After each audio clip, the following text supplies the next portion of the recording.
The Monarchist Minute. I'm your host, William Stout, here with a guest that's been a while since last he's been on, Mr. Thomas Brightsworth. How are you, Thomas? Thank you, Will. I am doing very well. I just finished first semester at university. It's good to be back, finally. How has university been treating you? It's been really good. There have been a lot of ups, a lot of downs. It's been very, very busy, but my grades have been decently well. I did a recent debate on monarchy for the debate club. It's all been going pretty well. Again, yeah, a lot of busyness, a lot of hardship sometimes, but nonetheless, it's very much worth it. Love my university, love all the people there. Not ask for a better place. For those of you who don't know, Thomas Brightsworth runs the Monarchist Club at his university. Yeah, He's it's one of not the very exactly official, unfortunately. They still haven't made it official, but nonetheless, there's a pretty big following. Oh, shame on them for not making it official yet. I respect authority. But it's good that you're doing a lot of the groundwork. That seems to be one of the hardest parts is getting out and hitting the ground to get this work done, and you're definitely doing your part. Oh, absolutely. I've always loved discussion, especially about the deeper things. And I remember being told once, like, why bring it up? It's like not a big deal.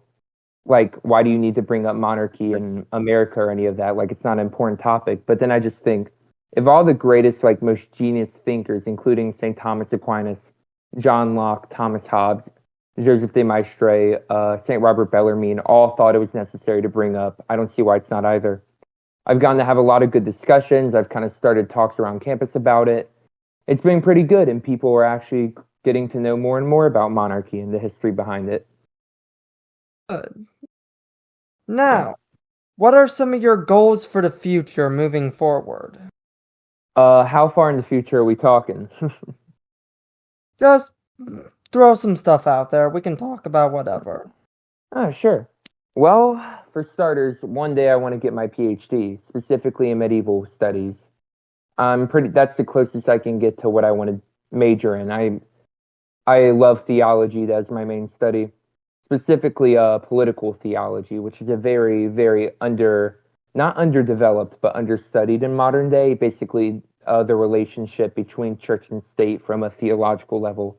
That is one of my main passions. And why Uh, can't you get a PhD in that directly?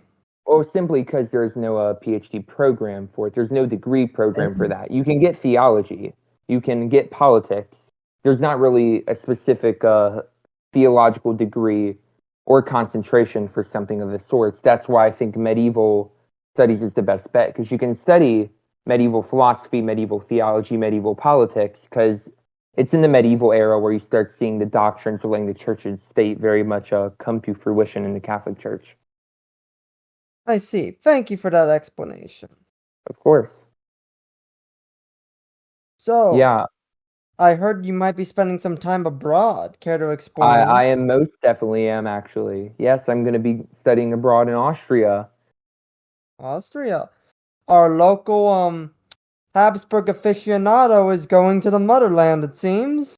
Oh yes, no, I joke. I like calling it study abroad, but I like jokingly calling it the Imperial Academy because Austria was for a long time the capital of the Holy Roman Empire, or at least the capital nation.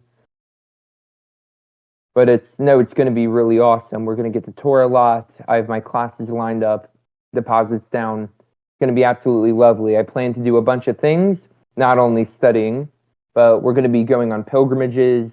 We're going to for classes, we're going to get to go around Vienna sometimes.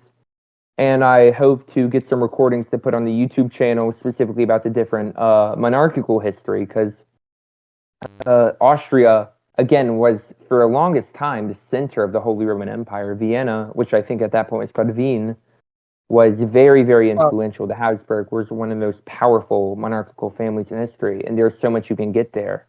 as someone And who so, studies German, it's still technically called Wien. Vienna is just anglicized.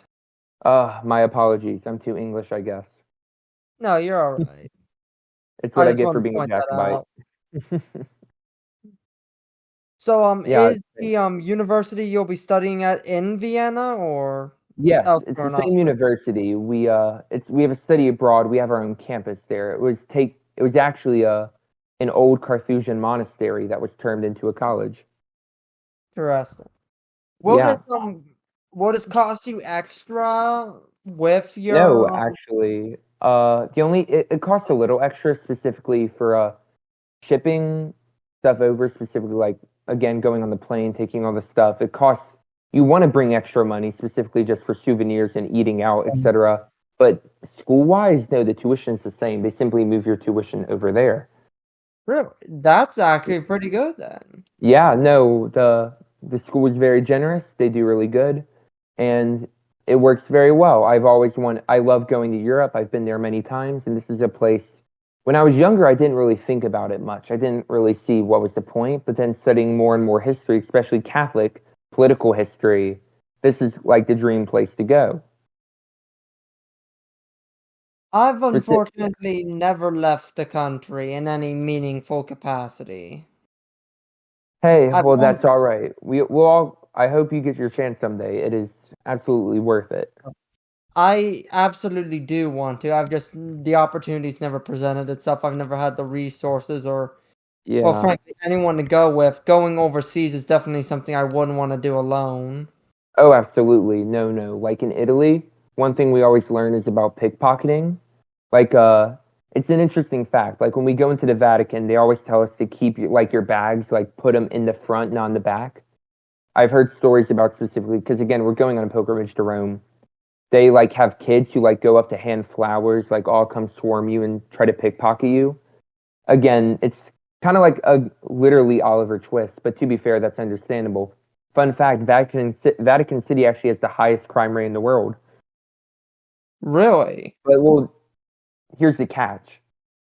I think 90 to 99% of the crimes are done by tourists, and millions of people visit the Vatican every year, and it's the smallest nation in the world. So it's I know, but it's considering still all of that, it petty. makes the crime I rate know, but bigger. it's still petty and disappointing to think about the fact that people are getting robbed in front Oh, of St. Peter's absolutely. Basilica. Oh no, that's the cruel irony of it, unfortunately.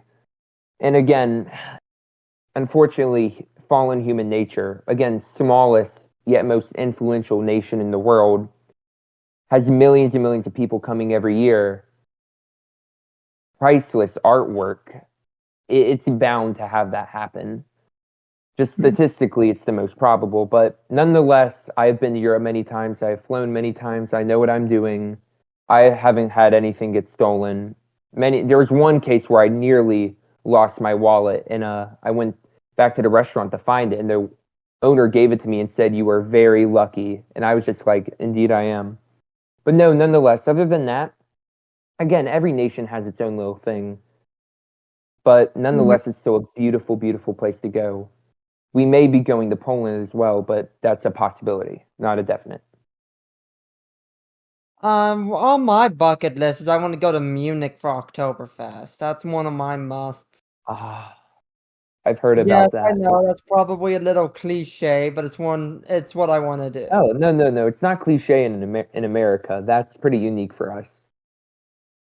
Now, if you were in Europe and you said you wanted to go to Munich for Oktoberfest, then you would be cliche.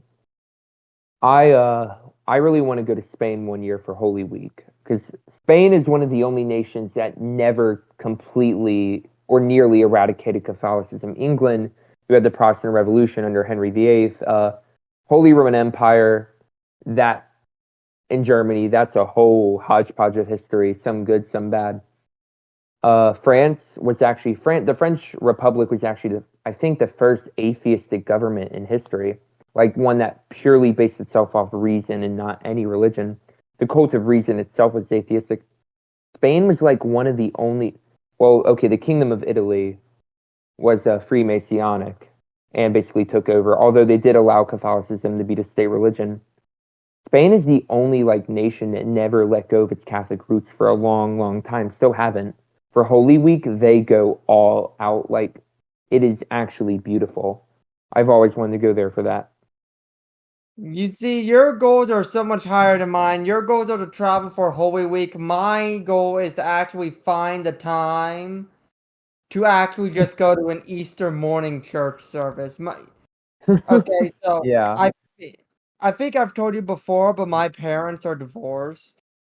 yeah, So the struggle with me every holiday season is I have a million places to be yeah. No, at I hear any some one stories time. like that. Yeah,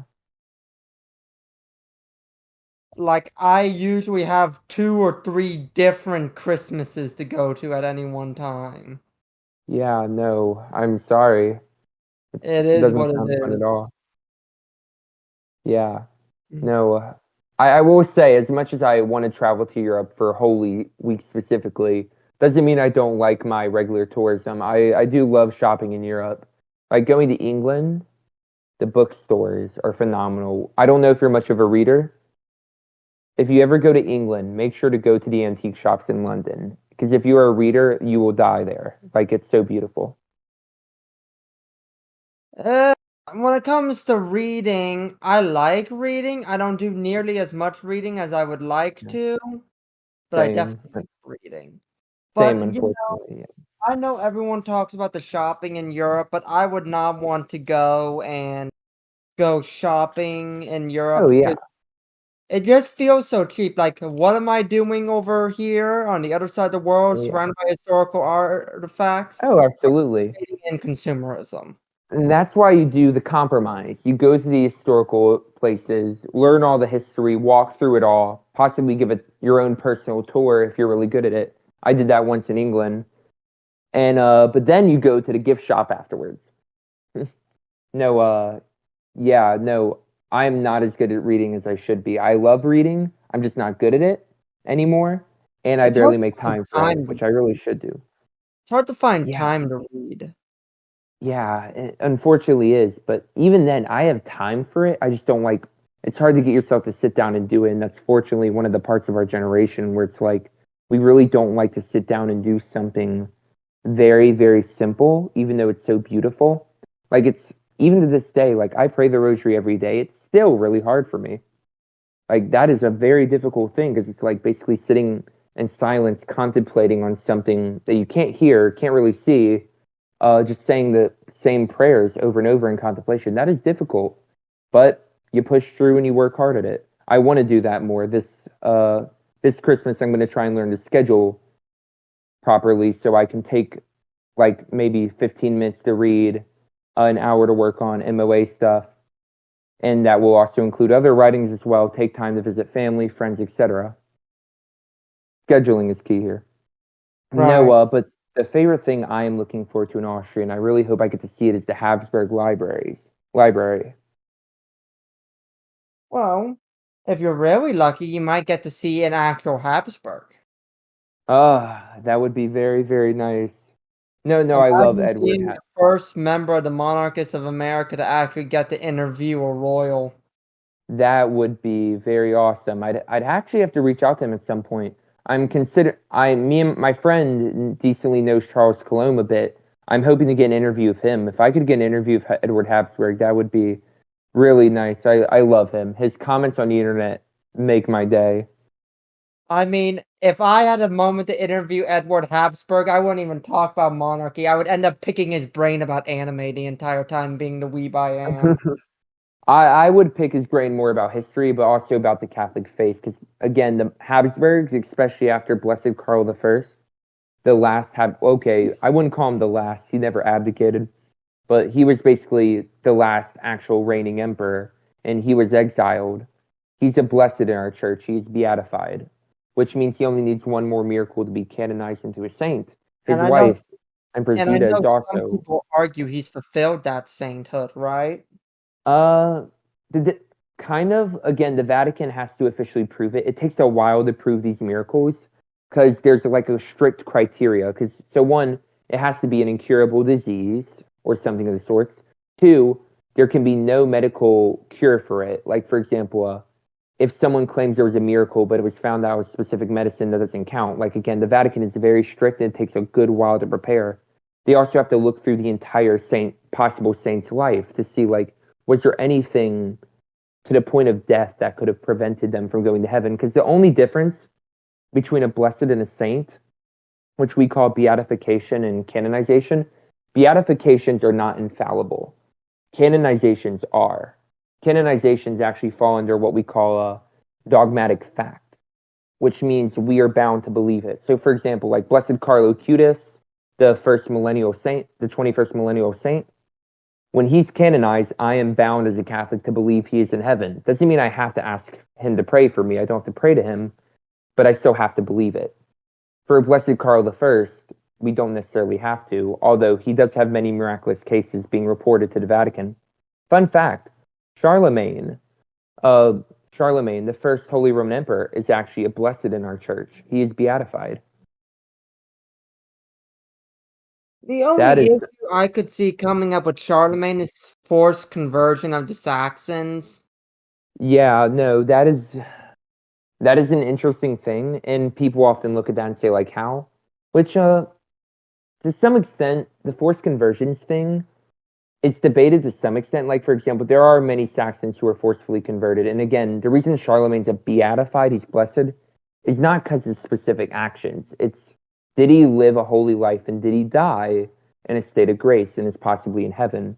There were many saints who did very, very terrible things that are kind of ambiguous, although we know they truly repented of if they're in heaven. He's probably one of them.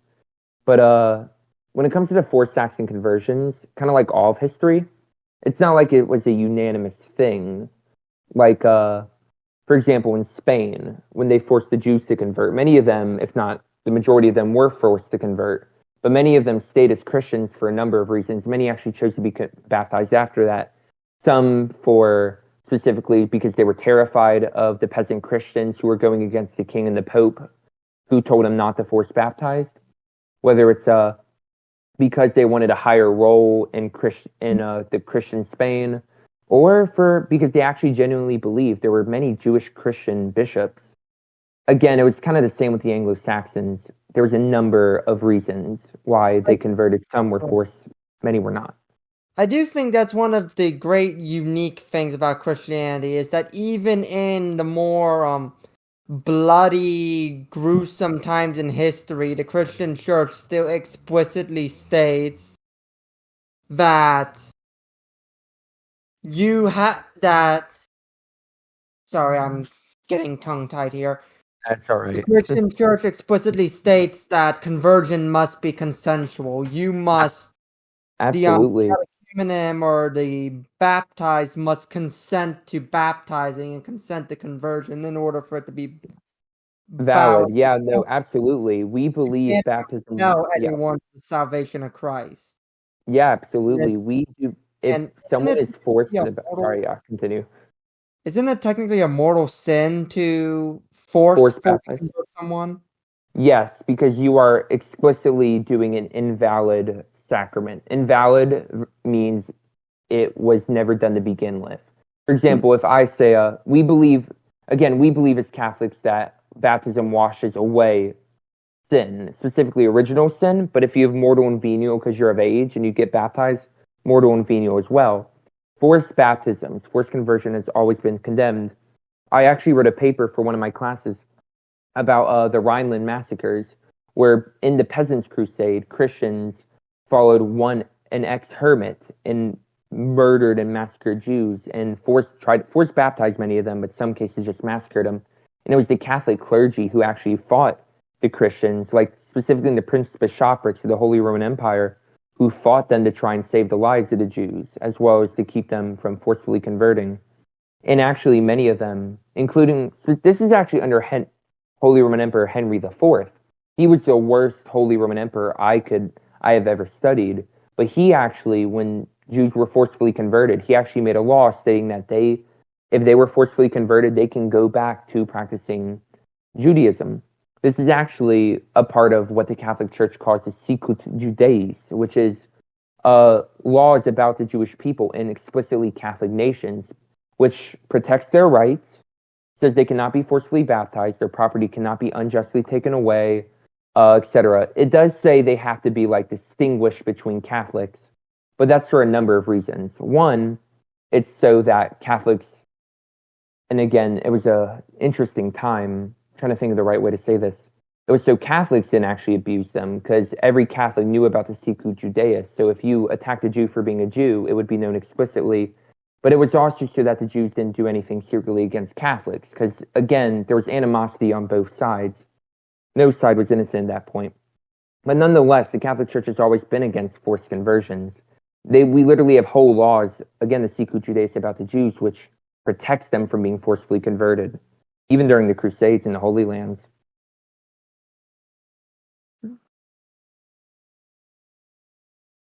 Thank you for that little history lesson. I really appreciate that, actually. Of course, I've been studying history all year, so I have a lot of it in my head.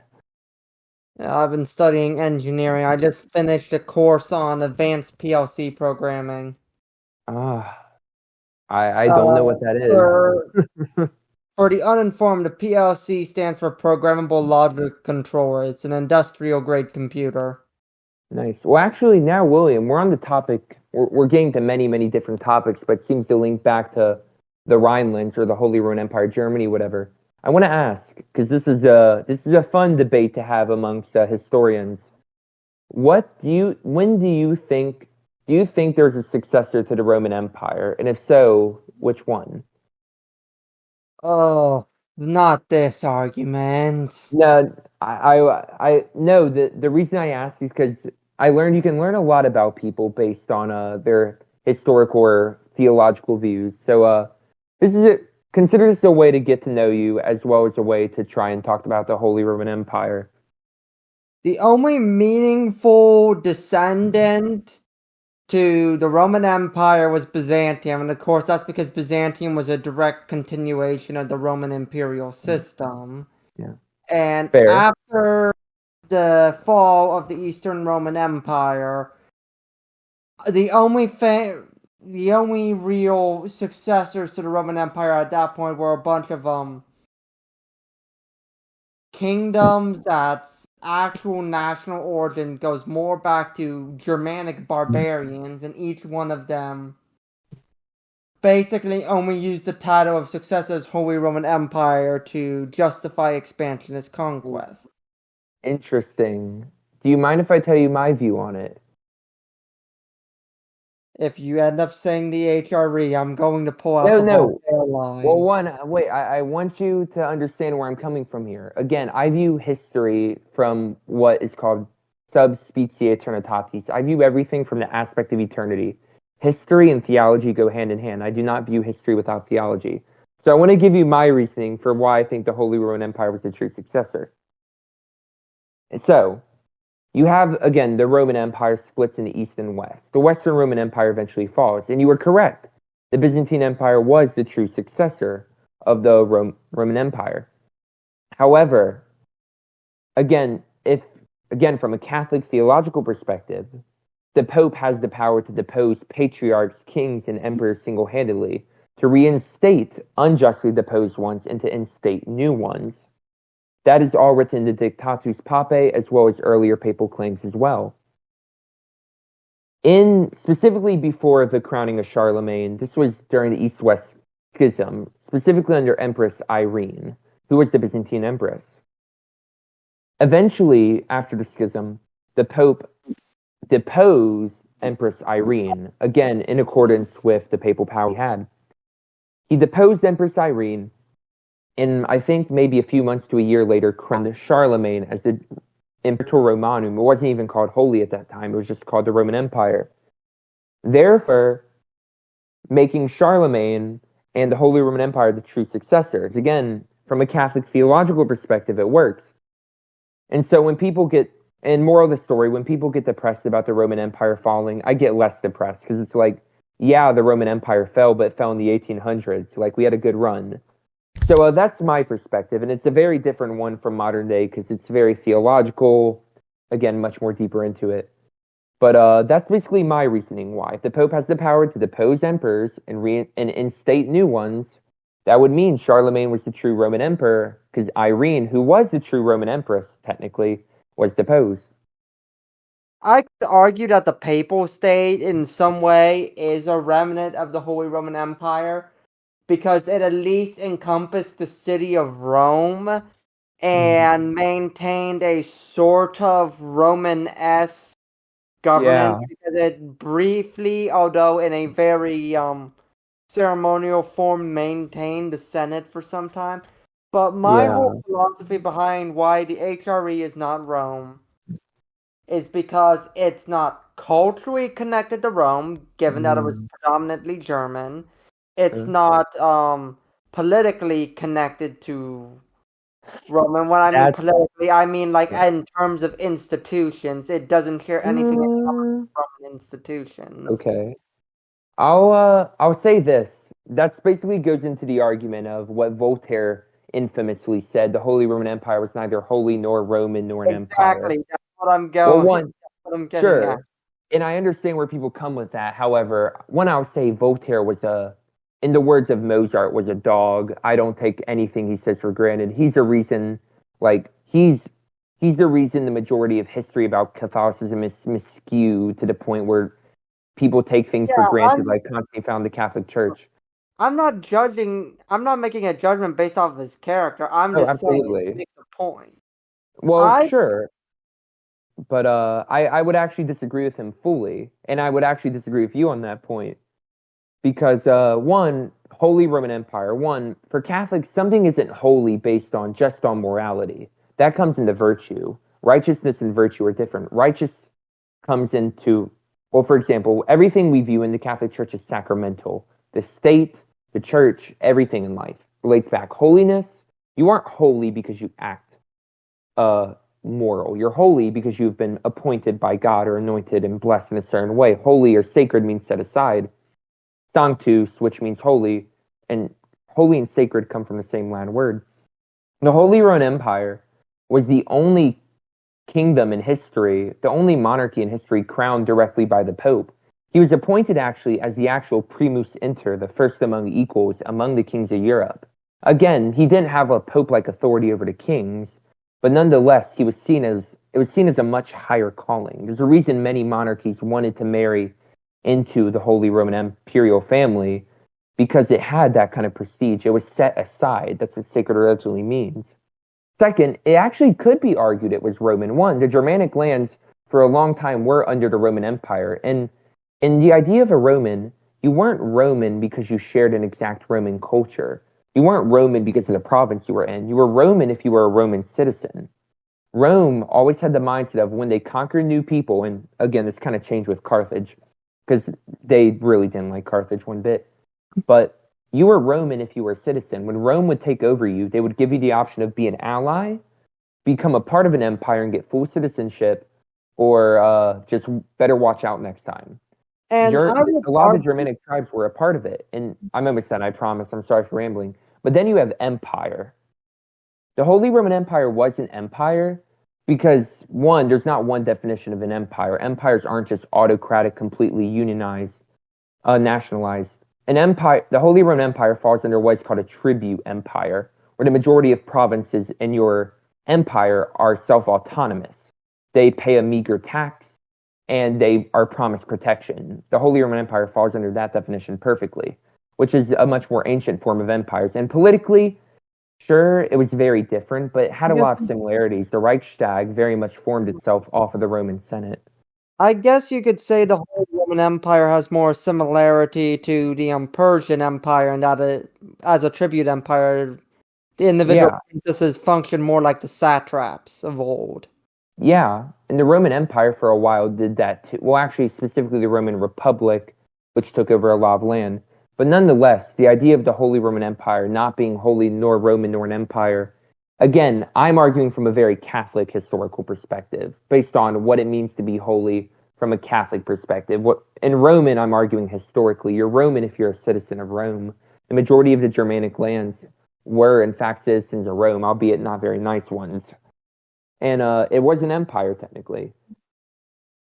Well, to wrap up this conversation, my opinion about who the successor of Rome really is that the argument is ultimately irrelevant, because by the time Europeans began the age of exploration and colonization, basically every European nation had the chance to build a legacy that allowed it to surpass Rome. True. And being from the English-speaking world, us both, I think you and I can both agree that the Anglo-centric civilization, the British civilization, long ago surpassed Rome. I'd say to a large extent, yeah. It's kind of like one thing we learned in history is at some point, specifically during the High Middle Ages, nations stopped viewing themselves as Roman history and started viewing it through the barbaric history, quote unquote. Like the Now, French stopped thinking of themselves as Romans, but as Frenchmen, the Germans as Germans, English as English, etc. So I that's would say that to yeah. oh, go ahead, finish your thought. No, I would say I actually agree with you on that point. But to be fair, a lot of the Anglo influence, well, yes, very much through colony. England was the largest naval empire, which controlled a large part of the culture. I'd say now more than ever, we're seeing a new form of empire, which is specifically influence based. Like America is an empire. The Right. debate is of it's not. You can We call it live a in the land one. we live Yeah, in the great era of soft power currently. yeah, absolutely. And I think that's primarily because with the advent of nuclear weapons, it makes more militaristic and hard power moves a lot Yeah. more dangerous. Oh And yeah, we could absolutely. relate this back to the unresolved issues of the crisis of modernity, where our material science and our advancement in technology did not keep pace with our advancement of philosophy and the humanities. Oh, exactly. In fact, we kind of I wouldn't say dumbed down because these were very genius men, but we basically demoralized our philosophy. Absurdism doesn't give a good argument for morality. Nihilism, not so much either. Scientism, which Sam Harris promotes, even atheists criticize as not giving a true basis of morality. Secular humanism has showed potential, and I think personally has failed. Yeah, the fact is we've focused so much on the material, the science, that we forgot that humans aren't just material. Albeit Right. some people try to argue that we are, at the very least, psychological. We have this idea of we have meaning I beyond the feel like physical. I feel like people, when they focus on the material, they miss the forest for the trees. The people who made the great revolutionary scientific discoveries weren't people that existed in a world of tangible things. They were people who could imagine what was beyond. Yeah, they were very, and yeah, like the majority of the greatest scientists in history were very religious. Very religious. Like, And you gotta think of a lot of the things in quantum physics, things like quantum entanglement, particles being able to communicate with each other across distance by vibrating at the same frequency. There is a lot of very metaphysical and deeply, no, what's the yeah, word I'm looking for, mysterious notions, especially in high level physics. To say absolutely. that we live in a world where everything is material is hogwash because that limits our ability to perceive what the world can be so much. Yeah. Mankind did not grow to the height we did by being a species of tangible things. No, absolutely. It's kind of like it's I watch a few videos from one guy inspiring philosophy. Like he doesn't say what denomination he is. He defends Christianity as a whole against modern like atheistic arguments or pagan arguments. And he quotes many scholars who say like because some people like say, okay, some of the greatest scientists are Christian. Who cares? They didn't do it because of Christianity or religion in general. Like Islam had many great scientific philosophical advancements. Judaism too. You have Vecna from Islam who copied Aristotle's works. You had Maimonides who was the first to kind of come up with an argument purely by natural reason for the existence of And God. And then Thomas Aquinas. Oh, there's so much you can say about him. credit Oh, where it's due, yeah, Hinduism actually had a lot of contributions to mathematics. There is a lot of stuff that absolutely. came to mathematics. No, absolutely. Like again, in one thing I actually read from a scholar, I can't remember who he was for the life of me, but he made a whole thing, either book or article saying these great scholars and scientists who just happen to be religious didn't do science and despite their religion, they did it because of it. Like astronomy, the study of astronomy in the West actually came out because architects wanted to figure out how to make the stained glass windows in a way where the sun will reflect at the proper times of the mass. That was how the study of astronomy came. The study of economy, as far as I remember, basically came out of the study of how do we do business morally. There's so much to it. Like natural science was just called, like science today was just called natural philosophy. Like it sought meaning through the temporal to relate it back to the spiritual or the psychological beyond. We've forgotten that. And that's actually one reason I love going to Europe a lot. And again, I love my country, don't get me wrong. I love visiting all around. But Europe, again, as a Catholic, that is where my faith became the most powerful. It's where it's pretty much impacted probably the most. And you actually see all the scientific achievements, you see the architectural achievements, you see everything there, but you see it all relating back to the faith in a way you don't truly see in very modern countries like America or Canada. Now, before we close out, I want to pass an intriguing topic. While we were talking about British civilization earlier and Anglo-centric civilization, Of course. there's something I noticed studying early English culture, and this has been a theory I've been cooking on. I might have to write a Substack article about it. And it's Let's hear it. about the cultural origins of liberalism in English cultural tradition. And basically, allow me to explain. When I mean liberalism, I mean like economic liberal, not like, when we think of liberalism in this modern idea, but like enlightenment, Yeah. like Yeah, like a consent to the governed, the economy, laissez-faire, etc. Like Adam Smith, yes. Yes. So I was going back through and learning a little bit about old Anglo-Saxon society, and there were a lot of concepts back then that still exist in British society today. Like they had the Wizengamot, the original English Parliament. There wasn't a feudal system like we saw in continental Europe. The peasants oftentimes owned the least the lots of land that their houses were built on. Yeah. And so there was this sort of system or comprehension of the ideas of free trade and free enterprise within Anglo-Saxon society. And it made me come up with this idea or thought process of, is liberalism, or at least is English liberalism, the English Enlightenment, a product of the Greater Enlightenment, or is it just a continuation of a long-standing cultural tradition? Yeah, that's very interesting. I'd actually say it's part of a longer standing tradition. And I'll link it back to a topic earlier very quickly. The interesting thing about England compared to other Germanic nations is that the England, including Ireland as well, were not fully taken over by Rome. Rome came and barely kept on to it. It still, for the majority part, kept their culture outside of the Roman Empire. All these other European nations were fully taken over geographically and culturally. England barely had that. In fact, it was kind of England that kind of fought back more and more because it was such a far away island and Rome was expanding too far. So if I had to guess, I'd say it's the second one. England has always had a unique culture. Very, very unique.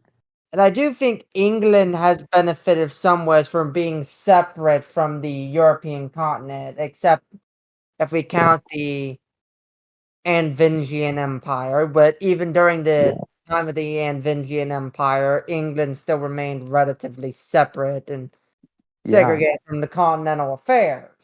Yeah. You'd find this interesting. It's a very obscure point of history.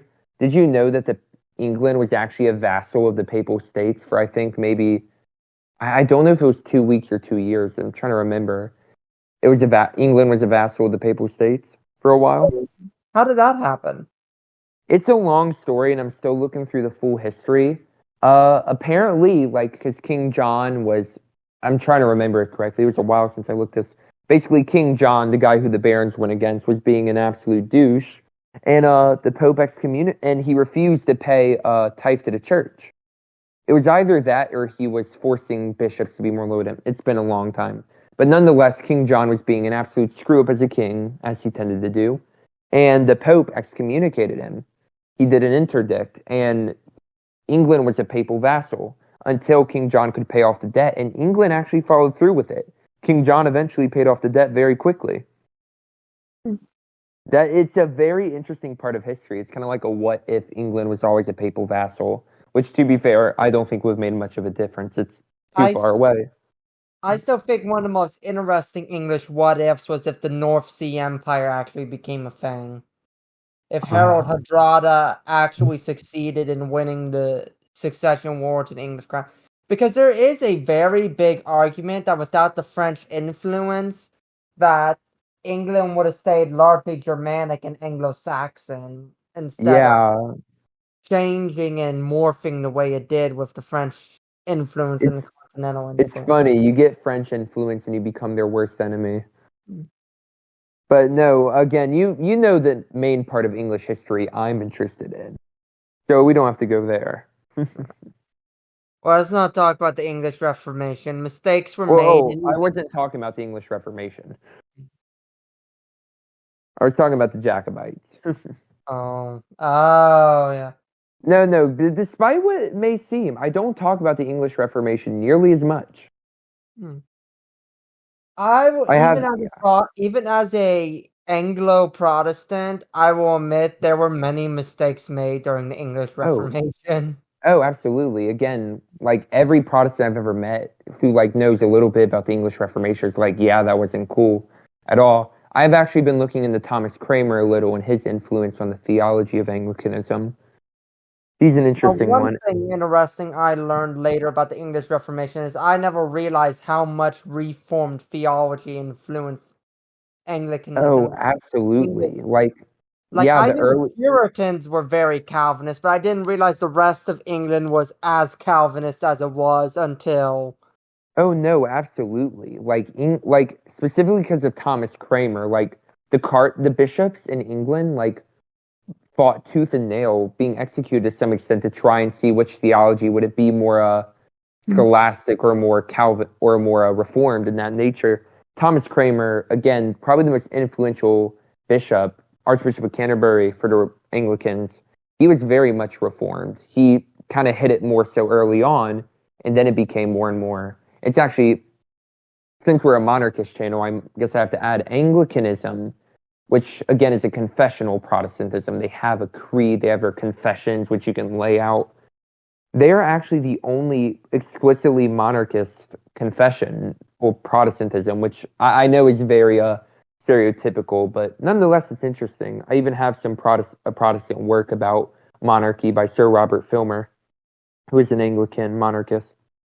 But nonetheless, it's very interesting. They are very, very reformed. And if hypothetically, it's not going to happen, but worst case scenario, which won't happen if I left Catholicism, would probably be for high church reformed Anglicanism. All right. Well, we are well over our time limit, so let's close out. Absolutely, I apologize.